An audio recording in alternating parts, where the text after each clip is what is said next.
రాష్ట్రంలో కూటమి ప్రభుత్వం ఏర్పాటైన తర్వాత యువకుల పట్ల అలాగే విద్యార్థుల పట్ల వ్యవహరిస్తున్నటువంటి వైఖరి పూర్తిగా నిరంకుశంగా ఉందంటూ కూడా ఈరోజు అఖిలపక్ష నాయకులంతా కూడా ఒకవైపు ర్యాలీలు ధర్నాలు చేపడుతున్న పరిస్థితి కనిపిస్తున్నాయి. ముఖ్యంగా చూసుకుంటే వైసీపీకి సంబంధించినటువంటి యువజన విభాగానికి సంబంధించిన వాళ్ళు, అలాగే వామపక్షానికి సంబంధించినటువంటి యువజన విభాగానికి సంబంధించినటువంటి విద్యార్థి విభాగానికి సంబంధించినటువంటి నాయకులంతా కూడా ఒక ర్యాలీ రూపంలో చేపట్టి అంబేద్కర్ విగ్రహాన్ని కూడా నివాళులర్పించినటువంటి పరిస్థితి కూడా కనిపిస్తూ ఉన్నాయి. ఇదే క్రమంలో అసలు ఏం జరుగుతుంది ఏంటి, ప్రధానంగా ముఖ్యంగా కూటమి ప్రభుత్వం ఏర్పాటైన యువకులకు ఎటువంటి అన్యాయం జరుగుతుంది అనే విషయాలు అయితే అడిగి తెలుసుకునే ప్రయత్నం చేద్దాం. చెప్పండి, ప్రధానంగా ఈరోజు రాష్ట్రంలో ఎటువంటి పాలన జరుగుతుంది, యువకుల పట్ల విద్యార్థుల పట్ల ఎటువంటి వైఖరితో ముందుకు వెళ్తుంది, ఏం జరుగుతుంది, అసలు ఎందుకు ఇదంతా కూడా ఏర్పాటు చేస్తున్నారేంటి? ఈరోజు ఈ యొక్క నిరసన కార్యక్రమం రాష్ట్రంలో గత 2 సంవత్సరాలుగా ఈ కూటమి ప్రభుత్వం చేస్తున్న మోసాలని, అలాగే వాళ్ళు చెప్తున్న అబద్ధాలని ఎండగట్టి ప్రశ్నించే విధంగా ఈ యొక్క నిరసన కార్యక్రమం మన జిల్లాలోనే కాదు రాష్ట్ర వ్యాప్తంగా కూడా ఈరోజు అనేక చోట్ల చేయడం జరుగుతుంది.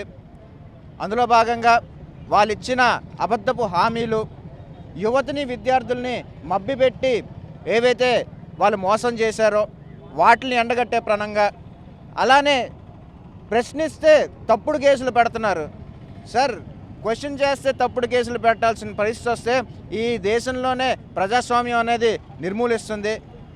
దయచేసి ప్రజాస్వామ్య హక్కుల్ని కాపాడుతూ ఏదైతే రాజ్యాంగంలో రాసిన నిబంధనలు ఉన్నాయో దాంట్లోని భాగంగా యువతిని విద్యార్థిని మీరు పెంపొందించే విధంగా, వాళ్ళని వృద్ధిలోకి తీసుకొచ్చే విధంగా మీరు ఏదైతే హామీలు ఇచ్చారో దయచేసి ఆ హామీలన్నీ కూడా నెరవేర్చుకొని ఫీ రీఎంబర్స్మెంట్ బకాయిలు కానీ, అలాగే ఈ ప్రశ్నించిన వాళ్ళపైన తప్పుడు కేసులు కానీ, అలానే జాబ్ క్యాలెండర్ కానీ, అలానే నిరుద్యోగ భృతి కానీ, ఇలాంటివన్నీ హామీలు కూడా మీరు మీ మేనిఫెస్టోలో సంతకాలు చేసి మరి ప్రజలందరి ముందు పెట్టారు. దయచేసి అవన్నీ కూడా పూర్తిగా అమలు చేయాలని చెప్పేసి విద్యార్థి విభాగం, అలాగే యువజన విభాగం, వైఎస్ఆర్ కాంగ్రెస్ పార్టీ మరియు ఏఎస్ఎఫ్, ఎస్ఎఫ్ఐ, అలాగే ఏవైఎఫ్ అన్ని సంఘాలు కూడా కలిసి ఈ యొక్క నిరసన కార్యక్రమం అనేది తెలియజేయడం జరిగింది. Thank you. మీరు చెప్పండి, ఏ విధంగా చూడాలి ఏంటి ఈ యొక్క కార్యక్రమాన్ని? ఈ కార్యక్రమం మెయిన్గా ఇలా అందరూ కలిసి రావడానికి కారణం ఏంటనంటే, ఈ విద్యార్థి యోజన సంఘాల మీద పీడీ యాక్ట్లు, టాడా యాక్ట్లు పెట్టి అదేవిధంగా సోషల్ మీడియాను కూడా గొంతు నొక్కే ప్రయత్నం చేస్తున్నారు. కాబట్టి మా కామ్రేడ్ సోదరులు మేము ముందుకు వస్తాం, మీతో పాటు సహకరిస్తాం అన్న, మీరేం చేసినా సరే ఇక్కడి నుంచి మేము ముందుకు వస్తాం అని వాళ్ళు సర్వసాధారణంగా వాళ్ళు ముందుకు రారు. వాళ్ళు ఎంతో మనసు నొప్పించుకుని ఇంత దారుణమైన స్థితుల్లో అందరూ యువతను నొక్కుతుంటే వాళ్ళు కూడా ముందుకు వచ్చి మాకు హర్షణీయంగా ఉంది. అయితే ఈ కూటమి ప్రభుత్వం దీనికి మించి ఇంకా ముందుకెళ్తే మాత్రం వాళ్ళు కామ్రేడ్ సోదరులతో కలిపి మేము ముందు ఇంకా మంచి కార్యాచరణ చేసి ఈ ప్రభుత్వాన్ని గద్దె దింపేంత వరకు మేము కలిసి పోరాడతామని చెప్పి నేను ఈ విధంగా హెచ్చరిస్తూ ఉన్నాను. మీరు చెప్పండి, ఏం చెప్తారు ఏంటి? ముఖ్యంగా చూసుకుంటే విజయనగరం పట్టణ పరిధిలో ఇటువంటి కార్యక్రమాలు చేపట్టడం పట్ల ఏ విధంగా చూడాలి, ముఖ్యంగా రాష్ట్ర ప్రభుత్వం ఎటువంటి చర్యలు చేపడుతుంది అండి? సుమారు కూటమి ప్రభుత్వం గద్దెనెక్కి 18 నెలలు కావస్తుండగా కనీసం విద్యార్థి యువజన విభాగాల తరపున ఒక్క హామీని కూడా అమలు చేయలేదు. అమలు చేయలేనందుకు విద్యార్థి సంఘాల నేతలు కానీ, యువజన విభాగం నాయకులు కానీ ప్రభుత్వాన్ని ప్రశ్నిస్తే వారికి మీ మీద రౌడీ షీటర్లు ఓపెన్ చేస్తాం, లేదా టాడా కేసులు పెడతాం, లేదంటే ఇవి పెడతాం అవి పెడతాం అని బెదిరించి భయపెట్టి ఇప్పటికే వైఎస్ఆర్సీపీ విద్యార్థి విభాగం రాష్ట్ర అధ్యక్షుడి మీద ఈ 18 నెలల్లో సుమారు 30 కేసులు బనాయించి కేవలం ధర్నా చేసాడనే కారణంతో రిమాండ్కి తరలించి ఇప్పటికే 3 సార్లు రిమాండ్కి తరలించడం జరిగింది. అంటే విద్యార్థి విభాగం నాయకులు కానీ, యువజన విభాగం నాయకులు కానీ మీరు చేస్తానన్న హామీల్ని మేము అడగడం మా తప్ప. ఈరోజు మేము ఎందుకు చేస్తున్నామంటే సుమారు ఇన్ని నెలలైనా కనీసం ఒక్క హామీ ఇవ్వలేనందున ఈరోజు ఏఎస్ఎఫ్ కానీ, ఏవైఎఫ్ కానీ, ఎస్ఎఫ్ఐ సోదరులు కానీ ఏదైతే పిలుపునిచ్చారో దానికి మేము ఈ వైఎస్ఆర్సీపీ విభాగం తరపున ఎప్పుడూ వాళ్ళకి అండగా ఉంటామని తెలియజేయడంలో మేము ఈరోజు ఈ కార్యక్రమంలో పాల్గొనడం జరిగింది.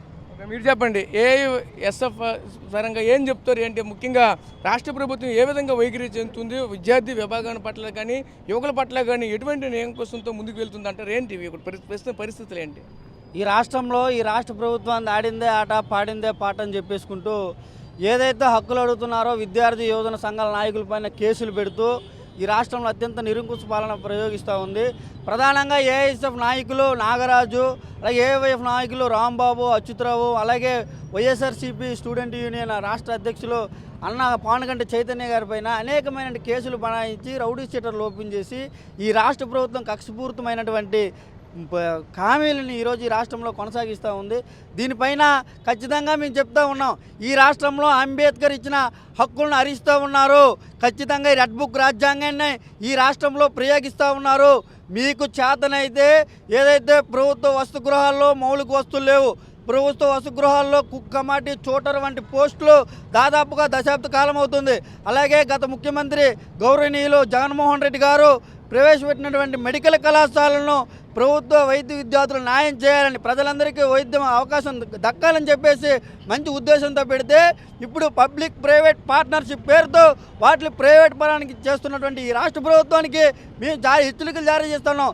ఈ రాష్ట్ర ప్రజలు నీకు 5 సంవత్సరాలు అధికారాన్ని ఇచ్చారు, నువ్వు 30 సంవత్సరాలు ప్రభుత్వ ఆస్తులు లీజుకిస్తున్నావు. ఇది కరెక్ట్ కాదు. ఈ రెడ్ బుక్ రాజ్యాంగాన్ని మీరు అదుపులో పెట్టుకోండి. మీరేదైతే ఈ రాష్ట్రంలో ఉన్నటువంటి యువకులు ఎదుర్కొంటున్న సమస్యల పైన వాలంటీర్ వ్యవస్థను ఎత్తేసి ఈరోజు రాష్ట్రంలో ఉన్నటువంటి విద్యార్థులు యువకులు బీటెక్లో డిగ్రీలు పూర్తి చేసుకుని సంఘలో సర్టిఫికెట్లు పెట్టుకుని రోడ్ల మీద అయోగ్యత పాలై తిరుగుతూ ఉన్నారు. వాళ్ళకి మీరు దారి చూపించండి. అంతేగాని మీ సూటిగా నారా లోకేష్ గారిని అడుగుతూ ఉన్నాం, మీ రెడ్ బుక్లో విద్యార్థి యోజన యొక్క సమస్యలు రాయలేదా? ఈ రెడ్ బుక్లో యూనివర్సిటీ సమస్యలు రాయలేదా? మీ రెడ్ బుక్లో విద్యార్థులు ఎదుర్కొన్న సమస్యలు రాయలేదని మేము ప్రశ్నిస్తూ ఉన్నాం. దీన్ని తీవ్రంగా మేము ఖండిస్తాం. ఏదైతే రాబోయేది 2026 కాలం ఉద్యమ కాలం, దీన్ని రాష్ట్ర ప్రభుత్వం చవి చూడక తప్పదని చెప్పేసి సందర్భంగా తెలియజేస్తా ఉన్నాను. సో చూసాం కదా, ముఖ్యంగా ఒకటే రాష్ట్ర ప్రభుత్వానికి కూడా హెచ్చరికలు జారీ చేసిన పరిస్థితి కనిపిస్తుంది. ఏదైతే కూటమి ప్రభుత్వం ఎన్నికలకు వచ్చే ముందే ఎటువంటి హామీలు ఇచ్చిందో విద్యార్థుల పట్ల యువకుల పట్ల ఇచ్చిన హామీలు అయితే ఖచ్చితంగా నెరవేర్చలేదు. ఏళ్ళైతే మాత్రం 2026లో ఖచ్చితంగా ఉద్యమాలు అయితే చేపడుతున్న కూడా చెప్పుకోవాల్సిన నేపథ్యాలు కూడా కనిపిస్తాయి. ముఖ్యంగా వైఎస్ఆర్సీపీకి సంబంధించినటువంటి నేతలంతా కూడా ఒకటే డిమాండ్ చేస్తున్న పరిస్థితి. అడిగితే తప్ప, అడిగితే ప్రశ్నిస్తే కేసులు పెడతారా, కేసులు బనాయిస్తారంటూ కూడా మరొకవైపు ప్రభుత్వానికి కూడా హెచ్చరికలు జారీ చేస్తున్న పరిస్థితి కనిపిస్తున్నాయి. రాష్ట్రంలో రెడ్ బుక్ రాజ్యాంగమే నడుస్తుందంటూ కూడా మరొకవైపు అయితే చెప్పుకొస్తున్న నేపథ్యాలు కూడా కనిపిస్తున్నాయి. ఏదేమైనా రానున్న రోజుల్లో ఖచ్చితంగా ఉద్యమాలు అయితే సవిచూడక తప్పదంటూ కూడా మరొకవైపు అయితే హెచ్చరికలు జారీ చేస్తున్న నేపథ్యాలు కూడా కనిపిస్తూ ఉన్నాయి. కెమెరా పర్సన్ నాయుడుతో రాజేష్, ఆర్టీవీ, విజయనగరం నుంచి. చరిత్ర సృష్టించినోడు ఇప్పుడు ఆ చరిత్రని తిరగరాయబోతున్నాడు.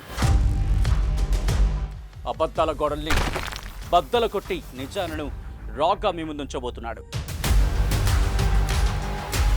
నిజమైన వార్తల కోసం వెంటనే డౌన్లోడ్ చేసుకోండి రా యాప్ని.